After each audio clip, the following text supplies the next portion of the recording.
Good morning everyone.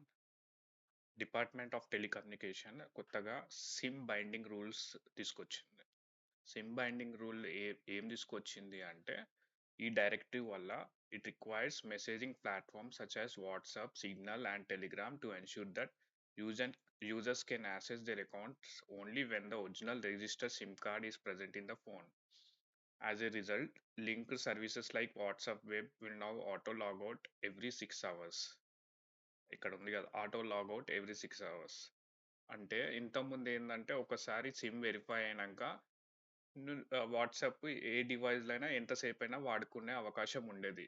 ఇప్పుడు ఏంది, SIM card డివైస్కి link ఉంది. ఈ సిమ్ డివైస్ బైండింగ్ అయితే ఈ సిమ్ కార్డు ఉంటేనే వాట్సాప్ పనిచేస్తుంది.